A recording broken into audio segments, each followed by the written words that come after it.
Do you also find it difficult to build up a meaningful relationship with your grandchildren at a distance? As a long-distance aunt to a 2-year-old in Australia, I wanted to create a solution for the millions of family members who cannot be physically together all the time. This is why I created Peekabond, an app that helps you to connect with young children at a distance. The app works with the following 3 steps. First, we give playful activities suggestions that are based on your child's development stage. These suggestions are science-based and gamified. Secondly, you can create a private family circle. And finally, we'll let you send videos back and forth so you don't have to be live at the same time and save them in one spot for your grandchild to watch. We've got over 120 content suggestions. You can build a love bank for your grandchildren. And if you go to the Cool Grandpa website and look for the affiliate links, sign up for a newsletter with a lot of inspiring content, or you can try the app for free.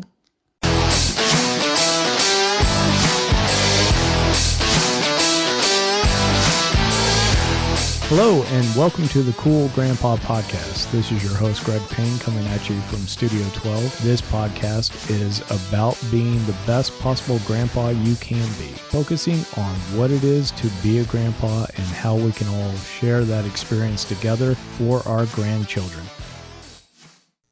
Welcome back, my friends, to the show that never ends. We're so glad you could attend. Come inside, come inside. Yeah, if you remember that, you're definitely of grandparent age. And if you just happen to know those lyrics, then you definitely belong in the Cool Grandpa podcast.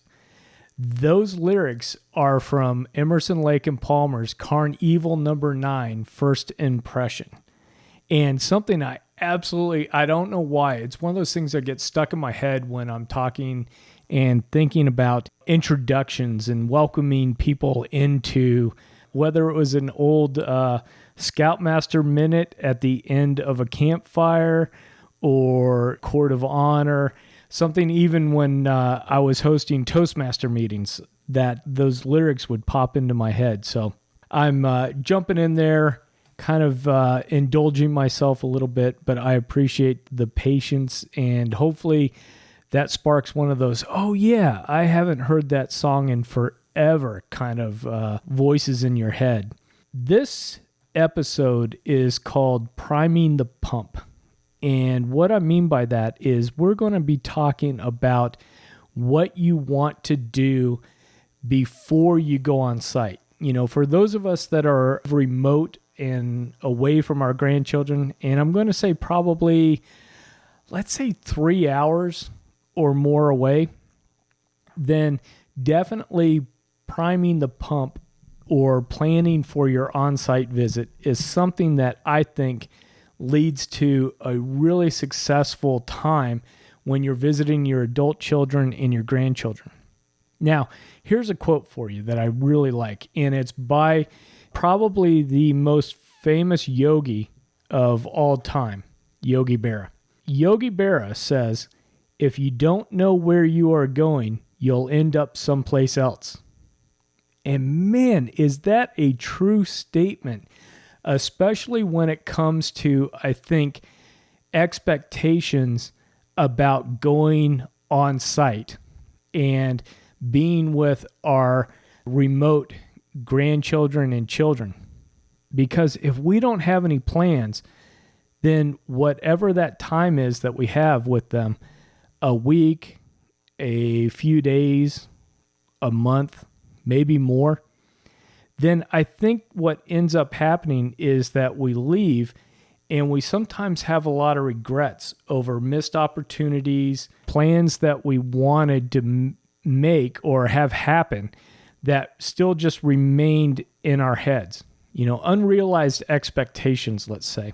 One of the things that I found is whenever I went as a grandson to my grandparents, or when my whole family went to my grandparents, and we didn't really have a plan for what we were doing, a lot of times we ended up just kind of,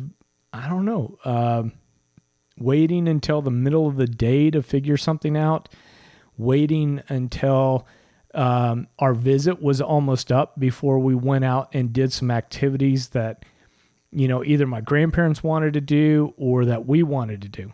And there are certainly times where you don't have to schedule every single hour of the day.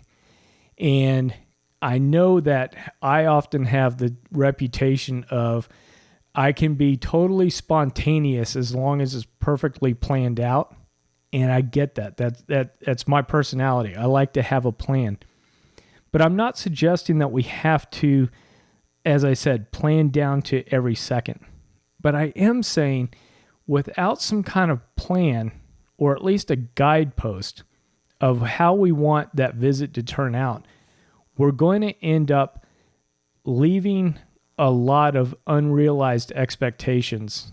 And I think there's going to be a lot of times where you're driving home, flying home, and you're thinking to yourself, boy, I wish we could have gone and done this. Or I was excited to go do X, but it just never happened.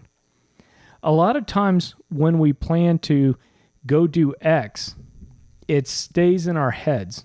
And as grandpas, maybe that's a personality thing. But I think that you've got to start planning at two levels for these on-site visits. On one level, you've got to start planning with the adult children. On the other level, you've got to start planning with the grandchildren.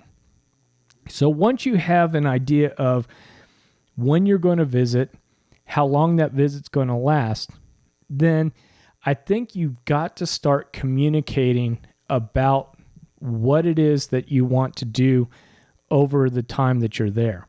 Even if you're working remote and it's not even necessarily a vacation, there are still going to be activities that you want to do with your adult children. As an example, I like to be able to plan out and carve out some time where it's adult time with the adult children. So, and what I mean by that is last summer, we were able to plan an activity where we took our kids and our daughter-in-laws and we went up and we did a ducky trip on the Potomac and Rappahannock River in Shenandoah, where they all come together there around Harper's Ferry.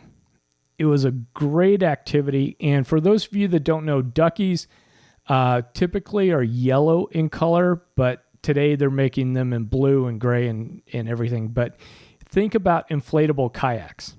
So because my wife and I enjoy a lot of being on the water, of kayaking, I have a hard boat. My wife has an inflatable or a ducky. We wanted to, just have a day where we could put the grandkids with other grandparents or with babysitters and really take the kids out and go enjoy time with our adult children and have a chance to kind of bond, joke around, play together. And that really gives us a chance too to see how things are going with them. Now, with everybody in the car and the vans and things, we didn't get into big time serious conversations, but we were talking about how's job going, how is future plans coming along. I had a son that recently launched a business, so he was talking about that last summer, about everything that's going into the business and the stress and I didn't realize I had to make these plans. And so it gave my wife and I a chance to give them some counsel and feedback without it being a super formal sit on the couch. We sit in the armchairs and we have this serious discussion. But I made a point to making sure that we were planning that activity out. The closer we got to being on site with them last year, the closer we were able to find that day of the week that we could make everything happen. We could line up these grandparents and we could line up that babysitter and make it happen. But it all started from a conversation probably month and a half out where the suggestion was made, hey, why don't we go do this river trip?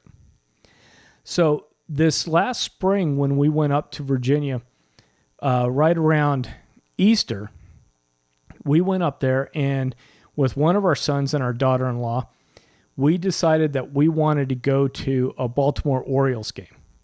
It had been forever since I had been to an Orioles game, and I knew my daughter-in-law loved the Orioles. She grew up in Maryland and really is a diehard Orioles fan and a Ravens fan. And so I thought that would be a great time for us to just spend time with the four of us, my wife, Karen, my daughter-in-law, and my son, in the car ride up and back. And I talked a little bit about this, I think, in the previous podcast, so I won't go into a lot of details. But again, that planning and that intention started out a few weeks earlier. Once I could buy tickets online, then I was able to start to go, hey, what day works for you guys? And then they were able to work around days off and babysitting and et cetera, which you have to do with the small kids, right? So we couldn't necessarily just show up on site and then go, hey, let's go to a ball game, at 3:00 in the afternoon on a Monday.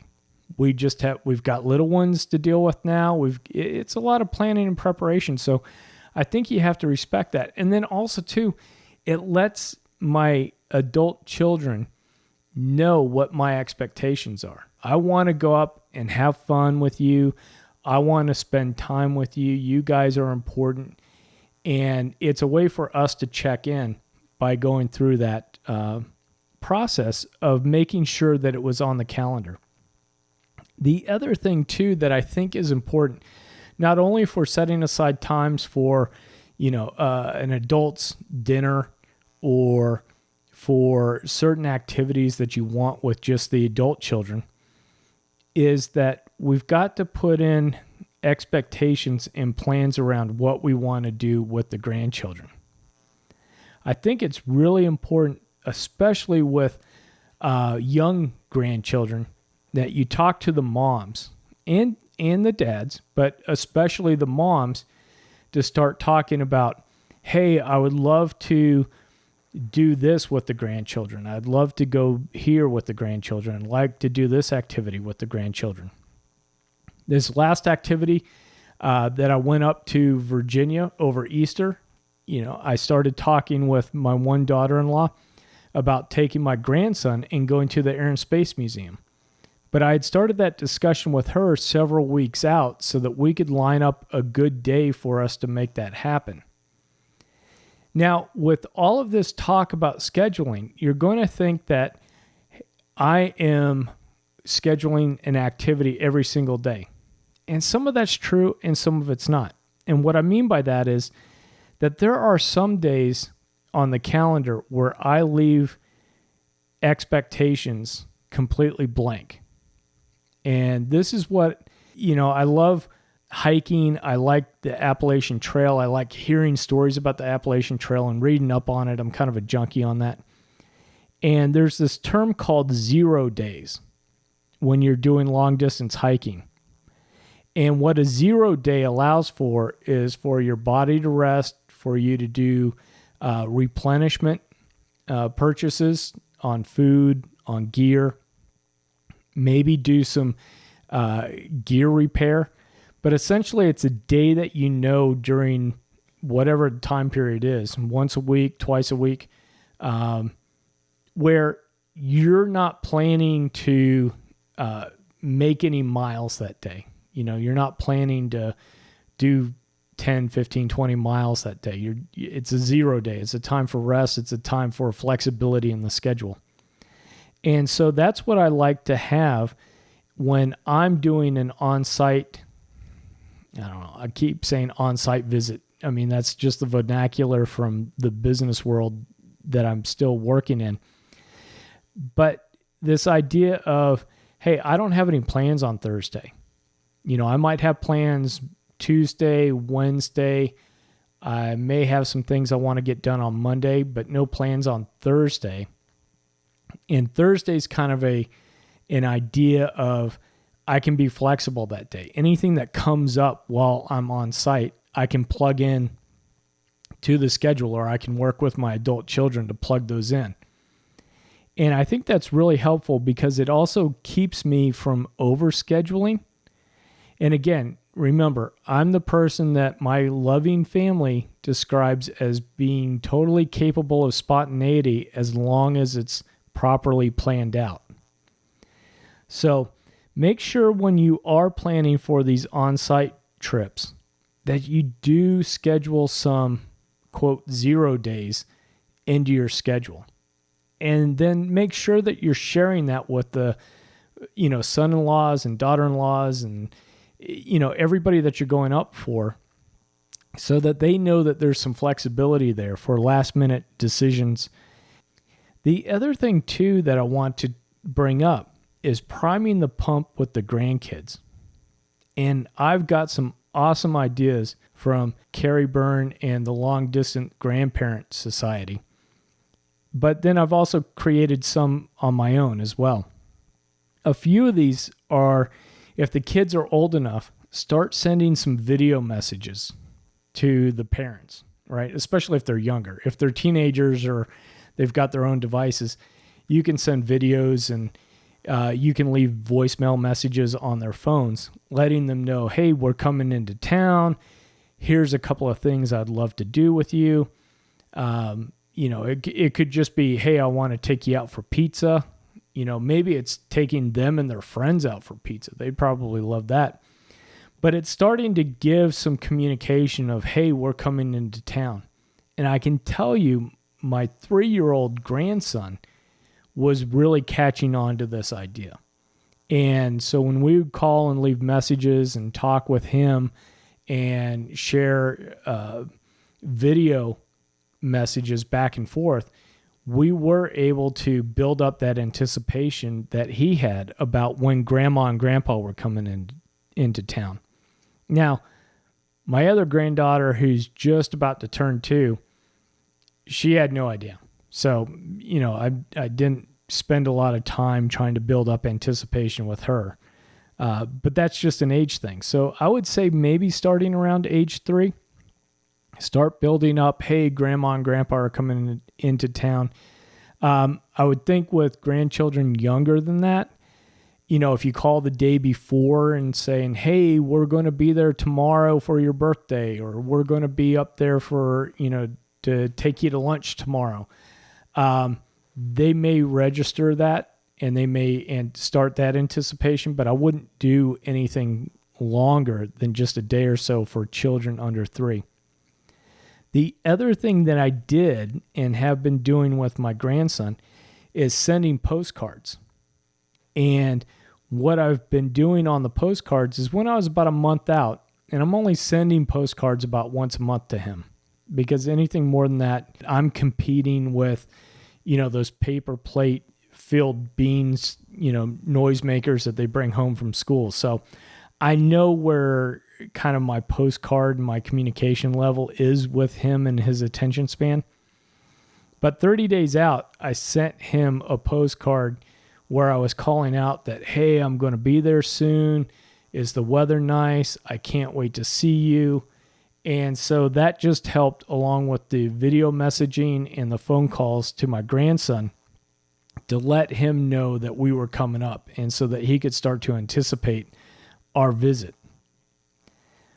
One of the things, too, that I think that we need to keep in mind when we're priming the pump for an on-site visit is making sure that if you, grandpa and grandma, aunts and uncles, whoever's going in to visit, make sure that if you have friends and family in the area, that you're also communicating to your adult children and even your older grandchildren days where you may be taking time out of the visit to go see those friends, to go see those other family members. It's important that they know too that, hey, on Tuesday, Grandpa's going to take off and he's going to go have dinner with his buddies from high school or buddies from college or just buddies. And that Grandpa has some plans and Grandpa has some expectations for his visit. being up there. Because as much as we love those kids and our grandkids, we've also got to be taking care of our own relationships. And although they're not the same, they are still important to us. I mean, one of the biggest things with mental health with men getting older is our shrinking networks, right? So anytime where you're back in the neighborhood, so to speak, it's important that you block out time to go see old family friends and relations that maybe you haven't caught up on, because it's very easy if you're there for a week to be so focused on the adult kids and the grandkids that you don't spend time reconnecting with other people in your network. And again, this isn't one of those like, do this, don't do this. It's saying, hey, be mindful that those relationships, if they're important to you, need to be tendered a little bit, need to have some TLC with them. And nothing beats the face-to-face connection. And going out and having, a great dinner with some old friends is really important. So, a couple of things to remember with priming the pump. Be real clear on where you have to go and what you have to do when you're up there. Some visits are absolutely there for supporting the family, making sure people get to doctor's appointments, making sure that people have any kind of work going on and you're going to support them, that you've got that time blocked out, that the adult children have communicated with you and you've communicated with them. The other part of that too, make sure that you've already talked about, hey, adult kids, we want to take you to dinner, or hey, we want to take you to the baseball game, or we want to do this activity with you. And make sure that that's planned out or communicated and the planning process started well before you get on site. Because you may have in your mind that, hey, we're going to pick everybody up and we're going to go see this concert or we're going to go see this play. And spontaneity is great, but when you've got moms with young kids, spontaneity, doesn't always work out. And we don't want hurt feelings on your side. We don't want hurt feelings on their side. So planning out activities and giving people a heads up really helps make sure that there aren't hurt feelings on either side. The other part too is to prime the pump with the grandkids. Start sending them pictures of activities that you enjoy doing with them. Start talking about taking them out for ice cream. Start talking about maybe taking them and their friends over to play laser tag. Whatever those activities are that you want to do with the grandkids, make sure that you're starting to talk about that early so it builds up that sense of anticipation with them. And then also be sure to let moms, especially moms, and dads know what you want to do with those grandkids so that they can make sure that they're communicating with you that, grandchild 1 has a dental appointment, or grandson 2 has a pediatric appointment that's going to be pretty much all day, so we might need to move that activity to another day from what you were planning. And that's the whole point of communicating expectations and making plans before you get up there. The last thing too about priming the pump is to keep you guys from having an entire week, and I'm saying a week, as just a frame of reference for a time on with the grandkids, to keep that from being a situation of getting up there and then everybody looking at each other going, what do you want to do? I don't know. What do you want to do? And then having grandma and grandpa go home and be frustrated about, well, we could have done this and we could have done that, and I really wanted to see my friends, but we didn't because I thought we might be doing some activity. So we want to keep the frustration and we want to keep these on-site visits special, and we want to make sure that there's no hard feelings one way or another when you depart. And then the last thing about priming the pump is being very clear on when the departure is. When you're flying in, this is really easy, but when you're driving somewhere, it gets a little bit more gray. When you're flying in, you know you've got to be at the airport at a certain time, but when you're driving, sometimes you have a little bit more flexibility in your schedule. So what I like to do is talk about when I would like to leave, and then also communicate with everybody when we absolutely have to leave. And what this can look like is, hey, I would like to get in the car and be on the road by 9, but our absolute latest time of departure is going to be 11 o'clock. Because for us, being 10, 12 hours away, then that gives us time to get home and we're not driving through the night. So whatever your distance is, if you're driving, it's just a little helpful hint. Let me know in the comments if you have a better idea. But being clear that even before you get up to visit with the kids and the grandkids, you're kind of clear. Boy, that wasn't good. That you're clear that, hey, we have to leave on Saturday morning. We're going to try to get out of there by 9, but at the latest 11.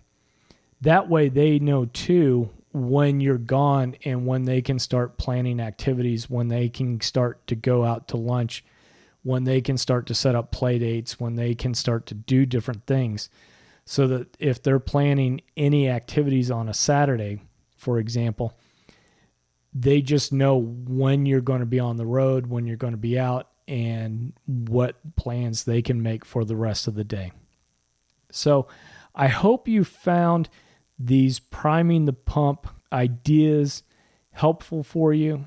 And I hope that the next time you're going on site, whether it's the summertime with 4th of July and different holidays, or if you happen to be listening to this towards the fall and you've got Thanksgiving, Christmas, New Year's, whatever the holiday is, that some of these ideas can help you really maximize the time that you have together.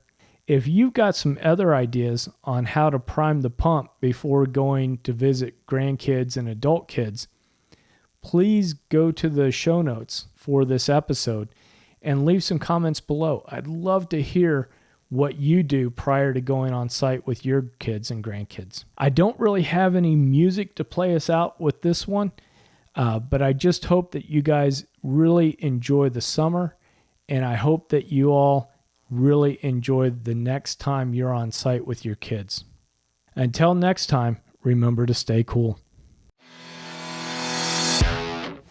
Thank you for listening to the Cool Grandpa Podcast. If you've enjoyed this episode, please do me a favor and share it with a friend. That's the best way you can help us to expand our community, as well as get the news out about how valuable grandpas are in the lives of those kids. If you'd like to leave me a comment or shoot me a potential topic for this podcast, please go to www.cool-grandpa.us. Look for the comments tab, fill it out, hit submit.